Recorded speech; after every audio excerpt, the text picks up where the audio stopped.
Well, welcome to a meeting of the editorial board of the St. Augustine Record with a candidate for the office of St. Augustine City Commission Seat 3 Mayor. We're joined by Kris Phillips. Representing the Record is the publisher, Tony Bernados, executive editor, Craig Richardson, city government reporter, Sheldon Gardner, and opinion page editor, Jim Sutton. This discussion has taken place on the afternoon of October 18th, 2016. So Kris, welcome. Thank you so much for being here. We appreciate it. Well, thanks for the invitation. What we'd like to do first is just give you an opportunity to tell us a little bit more about yourself. Sure. And then why you're running for this position. Okay. The floor is yours. All right. Well, as you mentioned, my name is Kris Phillips, and I've lived in this community for 10 years. A little background about myself before I got here. My very first job out of college, I was a television reporter in Little Rock, Arkansas for the ABC affiliate and for public television. And then I went to work in Washington, D.C. in the United States Senate. I was communications director for one of the Senate committees. And I've been managing partner of a public affairs agency and a radio station owner. And that's what I do here. I own 2 radio stations here in St. Augustine, and that's what brought me here to this part of the world. I have 2 children. I have a 19-year-old daughter and I have to think for a minute because my son just had a birthday last week, and I'm sure he'd be mad if I got it wrong, a 23-year-old son. Wow. And he is on the autism spectrum and lives with me. And we also have a 10-year-old dog named Teddy the Wonder Dog, who is the mascot for the radio stations. And while I've been in this community, I serve on the board of the Ark of the St. John's. I just got done serving on the board for the St. Johns County Chamber of Commerce. I'm a member out at Grace United Methodist Church, and I do quite a bit of volunteer work. And like 2,000 other people in this community and around this community in the last 12 days, I've been volunteering on hurricane relief efforts. And I'm running for mayor because I think now more than ever, it is really important that we have a leader in this community who is a consensus builder, who can bring people together to continue to work together as we put our city, our community, our small businesses, and our homes back together. Forgive us, we're all taking really good notes over here. So, can we go from there? Do you think the current mayor is not a consensus builder, and why? I'm not sure that that's her strongest attribute. You have a degree in diplomacy too. Okay, go ahead. I'm sorry. I think it's very important right now that everyone knows what their role is in city government.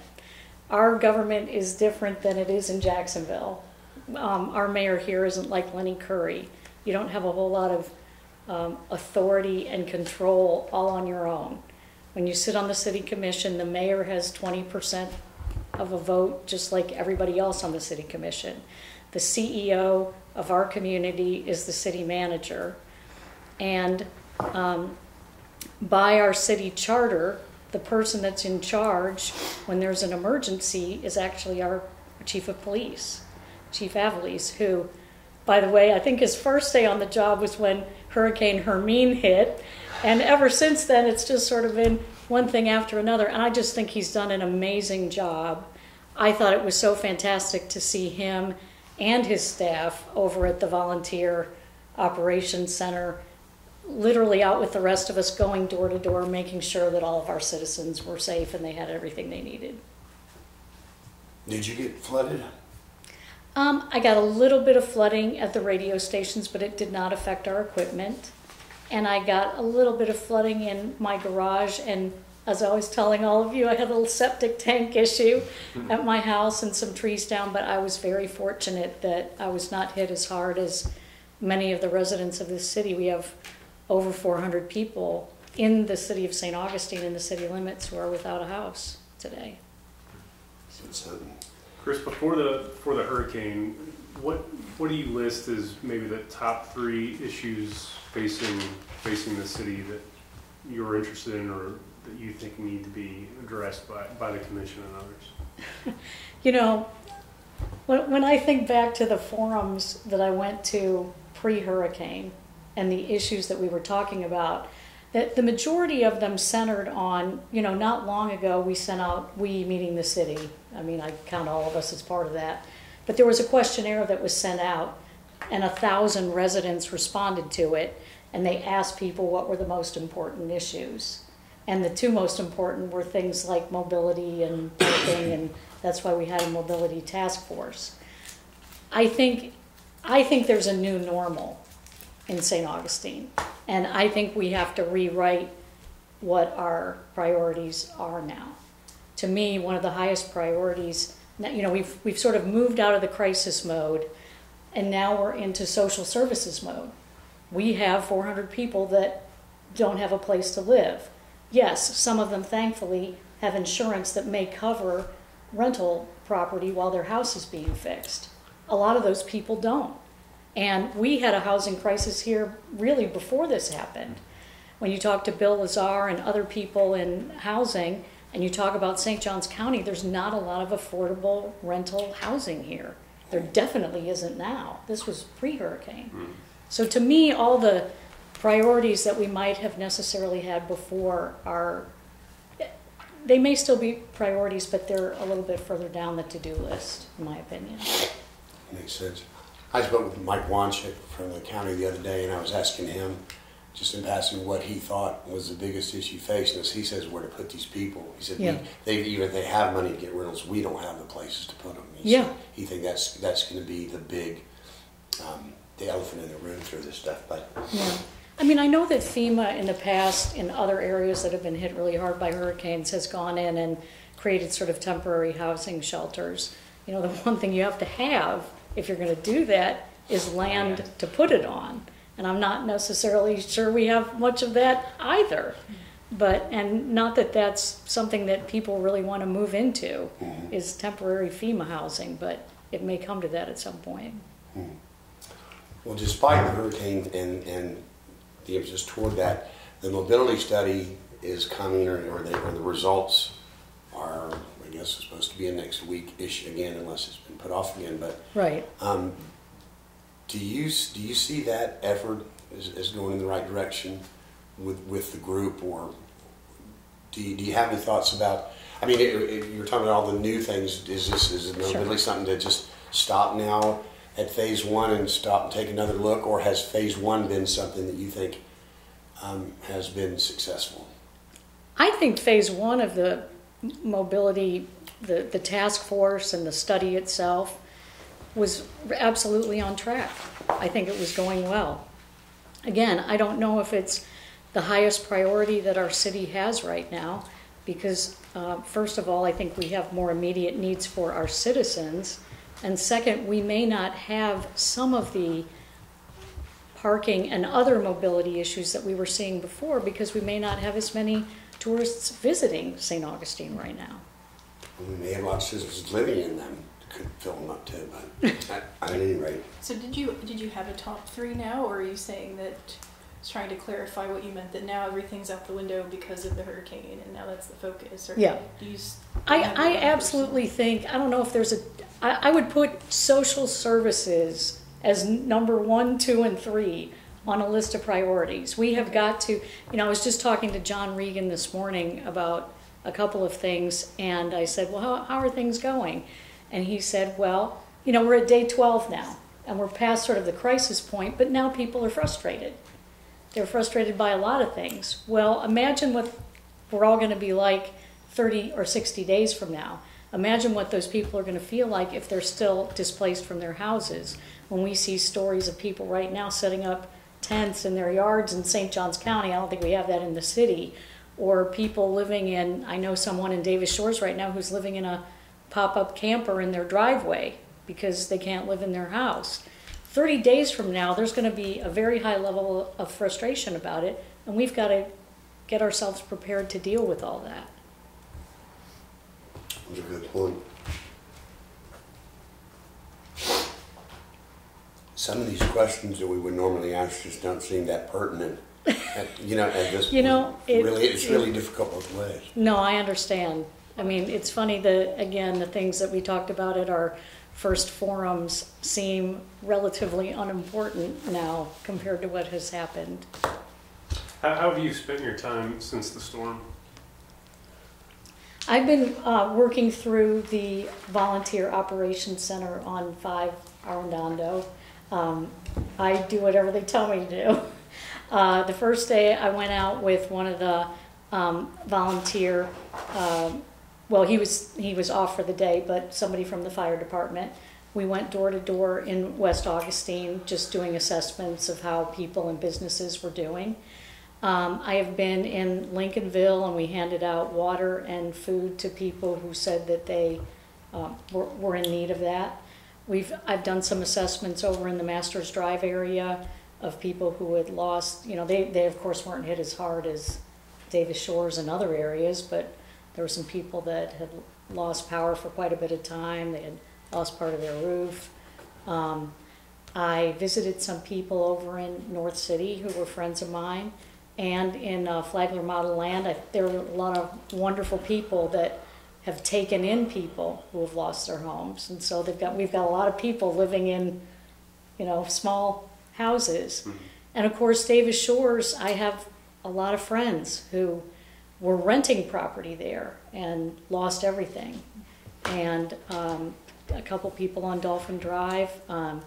I hope he's okay with me mentioning it. I won't say where he was, but Neil Benson, who's one of the great people over at the Ark of the St. John's, who has spent a lot of time doing advocacy for people with special needs who can't speak on their own, lost his entire home and the whole contents of it. There was just a lot of need out there. And I'm thankful that we had so many people in this community who stepped up and had a lot of damage even to their own houses and said, I'm here and I want to help somebody who is even worse off than I am. It says a lot about our community. Let's get back to kind of where we started in a way, and I'm going to have to make a little bit of assumption here that, okay. Is it correct to assume that you think there's some, let's just call it discord on the city commission? Yes, that's a fair. And it's important, probably, no matter what the priorities are, that works better. How do you see yourself improving the work of the city commission as all this important social service, right, and all this recovery comes about? Does that make sense? Absolutely. Okay. Well, let me say one thing about discord. Discord in and of itself is not necessarily a bad thing if you can actually make something positive come out of it. And to me, it's like I was saying before, there are really only two ways as mayor that if you don't agree with what's going on, you can get that to change. Number one, you either have to make nice with John Regan, the city manager, the CEO of our city, or number two, you have to convince two of the other 5 commissioners, so there are 3 out of 5, to agree with what you're saying so that you can change policy. And other than that, you're just creating discord, as you described it. And to me, I think, and again, it's what John Regan mentioned to me today, I think more than anything, we need city leaders right now that, number one, can listen to what it is that people really need, setting aside how they may present it to us, which may be in kind of an angry tone or a desperate tone, but taking that and channeling it into something positive for this community so that we can move forward. We cannot just represent one very small vocal group of people. We have to protect all of our citizens. We have to help our small businesses get back on their feet, and we have to move forward as a community. Are we representing one very vocal segment of? I feel that there are instances where a small and very vocal group of people take up the majority of time, let's say that. Kris, is John Regan expressing frustration to you about? Okay. No, not at all. Not at all. Is No, John Reagan a good city manager? Well, I don't sit on the city commission. I don't know everything that John does. Okay. You know, I think there are probably people that think everything he does is really awesome, and there are other people who think that everything he does is really bad. And it's probably somewhere in the middle. You know, all of us have different priorities. We all come from different life experiences. And, you know, I would hate to, I don't work with John on a day-to-day basis right now. I don't think it would be fair for me to assess that. Kris, you mentioned earlier that there are two ways to make change. And one was to make nice with John Reagan, or the CEO of our city, and the other would be to convince two of the three, right? Can you give us an example of a time where you sat in the center and actually deployed those skills where you were able to impart change? Wow. Sorry, tough question from this side. I was going to say, I like this side of the table so much better. Silent but deadly over here. That's an excellent question. You know, I think that you know,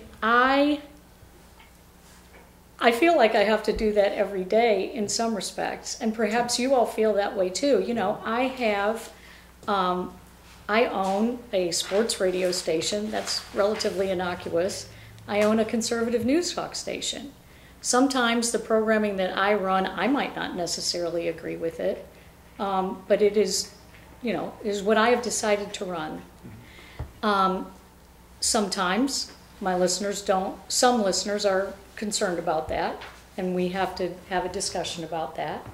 I have people who purchase airtime from me and do their own shows, and sometimes we have to have conversations about what is effective communication on the radio and what necessarily isn't going to work. And from time to time I'm sure you have advertisers that from time to time come to you and perhaps aren't necessarily happy with an opinion you've taken or the way you've covered a story or something like that. And so I think there's always give and take when you own a business. Okay. I'm not taking any more questions. You answered it well. You mentioned, and again, I'm going to go back to that make nice and way to get things as a make nice with the city manager. Do you think it's fair to say that the opposite may be going on now, that the city manager is having to make nice with the mayor? You know, I don't know if it would be fair for me to, I don't know what, I've never had a conversation with either one of them about what has gone on. I don't know. I can only tell you what it looks like from the outside.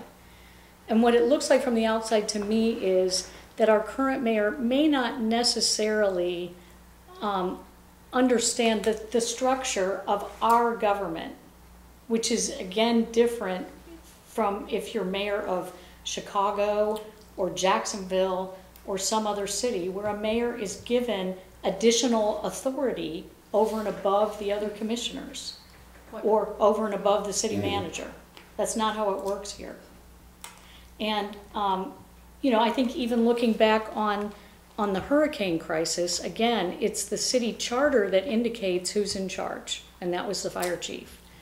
And that, in my opinion, that the mayor's job should have been to make people feel better in a horrible situation, number one, and to be a servant leader, to be out there volunteering and helping people and say, this is what I need all of you to do with me.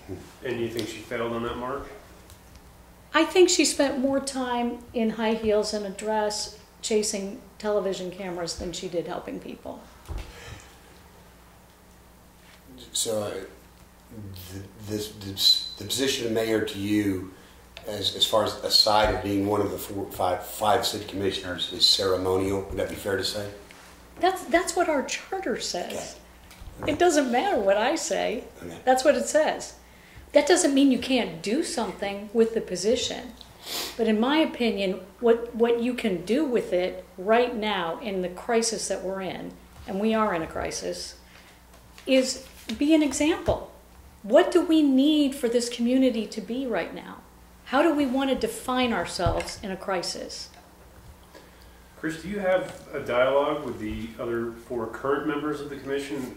Granted, it could change just the way that you could be elected. There could be 2 new people on the commission, but do you have a dialogue with the 4 who are on the commission right now? I have relationships with all 4 of the commissioners, yes. How would you describe the relationships?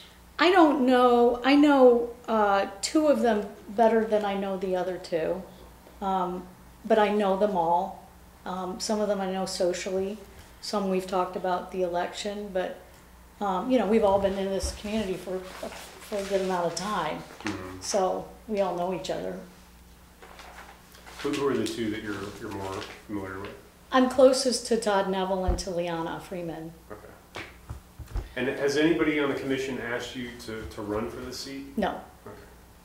No. This was my crazy idea. That was my next question. Why did you, if you wanted to be on the commission, specifically, why did you pick to run for mayor, which is normally, I mean, not by the charter, and you seem to know that very well, but normally a thing of ascension where you go in and you kind of come up. But why did you pick the big dog to fight? I know I keep repeating myself here, but I really do feel strongly, especially when you look at this election, set aside anything here, looking at the national election, the divisiveness, the anger, the vitriol that we can't, once you learn someone doesn't support the same presidential candidate that you do, you can't even have a rational conversation about it anymore. I guess I'm Pollyanna enough to believe that there's a better way of doing things. But I do feel strongly that the one thing that the mayor can do is set the tone. And that may not be written in the charter, but I just feel very strongly that you can set the tone for the community, for the commission, and for people who work in the city. It won't be this hard this time, I promise. Next question. I'm nervous though. No, You're looking through your notes. Don't be. You said social services is number 1, 2, and 3, right? Mm-hmm. On your agenda of things to do today if you were elected. Can you give us some specific examples of what you think that you could do or implement, or things that you would institute quickly?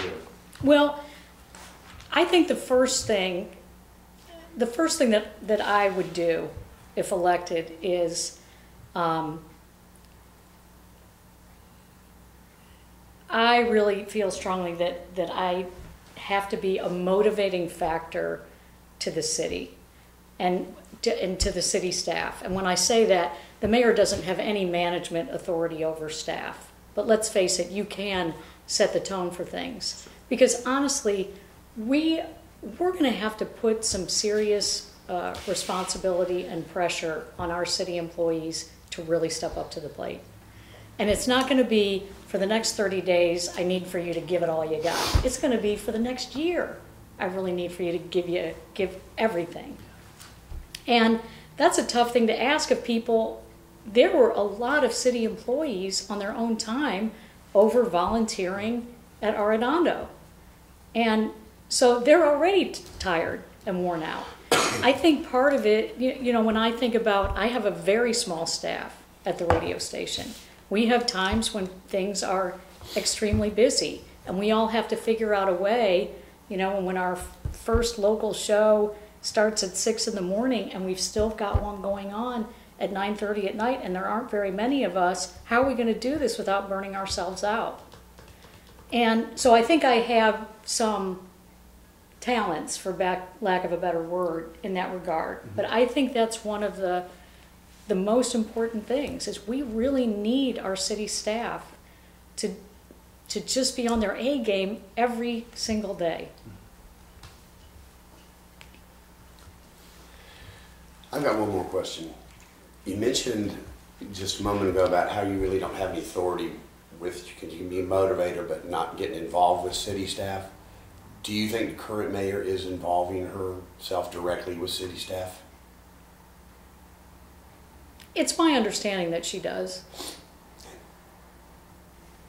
Okay. Any other questions? Yeah, I had a couple of questions. You mentioned infrastructure on your website, and working on the infrastructure, it's important to a lot of people. That includes the sewer system. There's a lot of sewage spilled into the waterways. So I wanted to know if you have any specific things you would like to see the city address in terms of, I don't know, the sewer system or infrastructure in general. We talked a little bit about mobility, but are there? We definitely have to look at some things.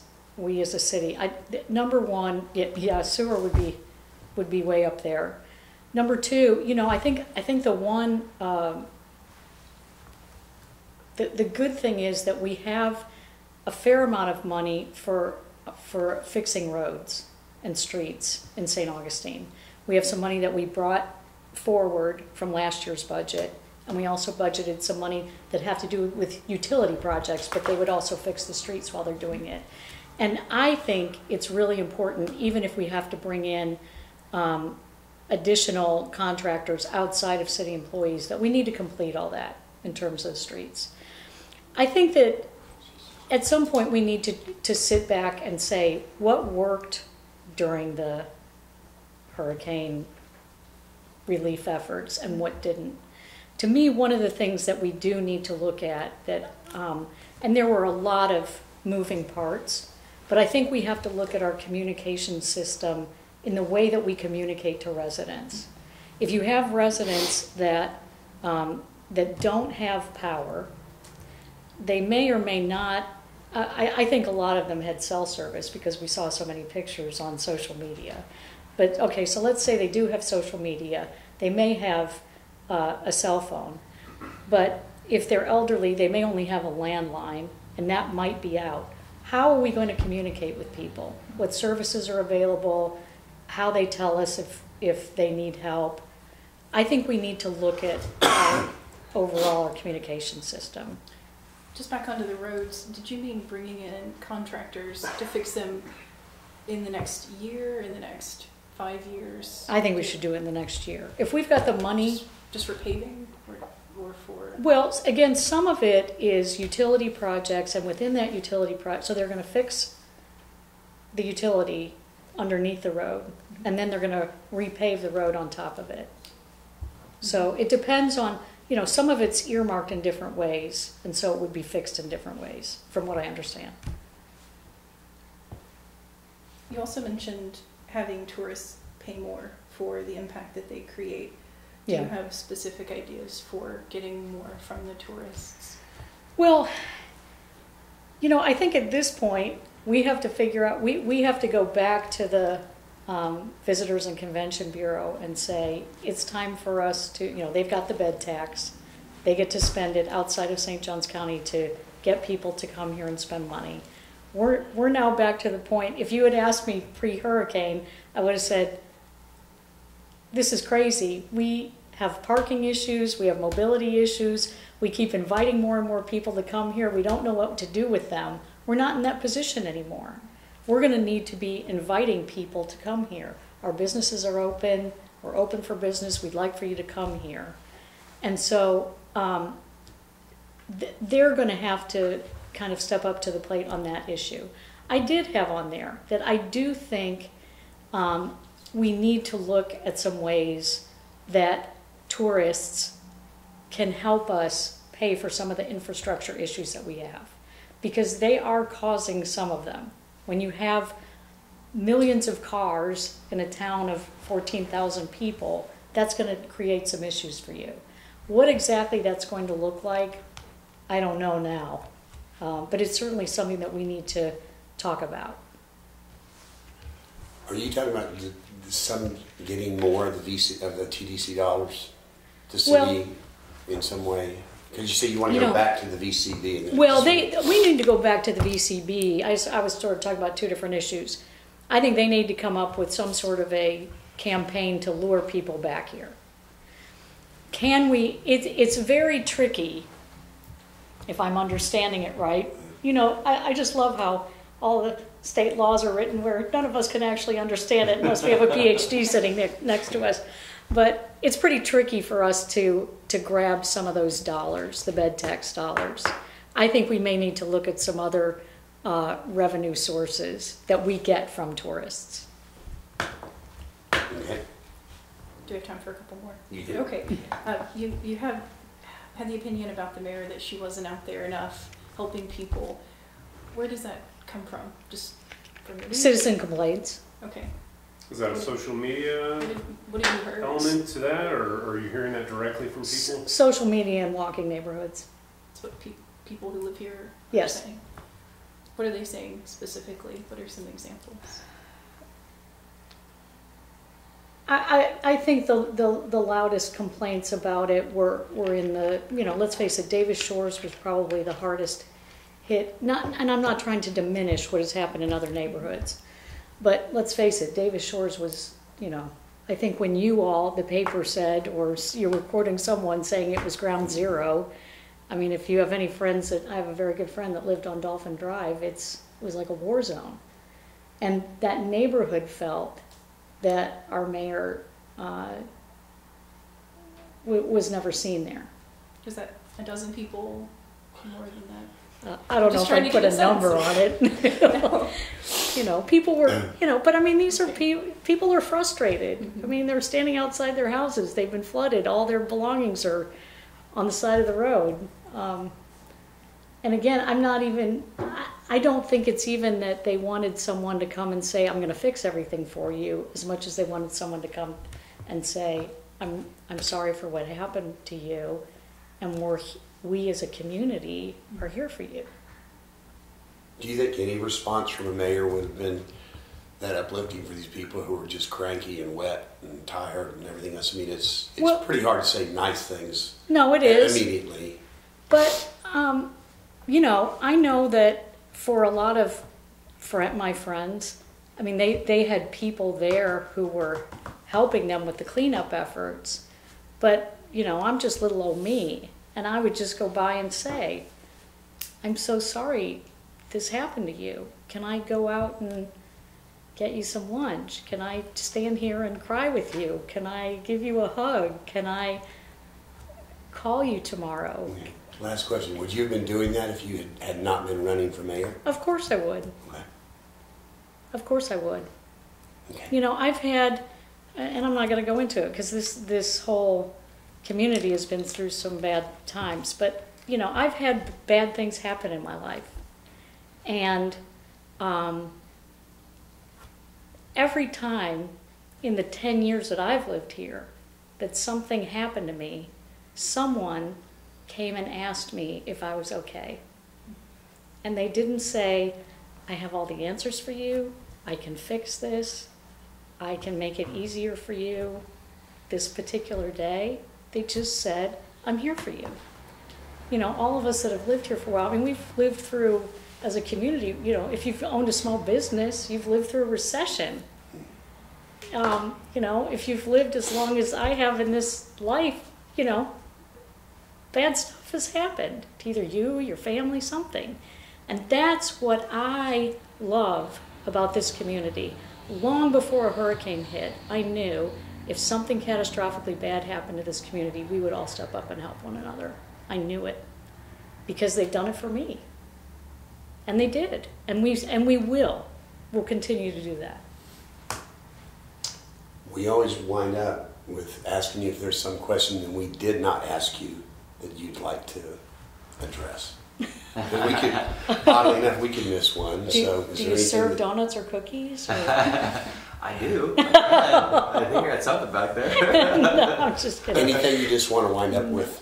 Well, I just want to say that I really appreciate the opportunity to talk to you and to your readers and over the internet, because this is really great. You get the opportunity not only to talk to you all, but to everybody else as well. And I think it's wonderful that you offer that. So thank you very much. And I would just ask everyone who lives in St. Augustine if they would give me their vote. Thank you. Thank you so much, Thank Chris. you. Appreciate you coming.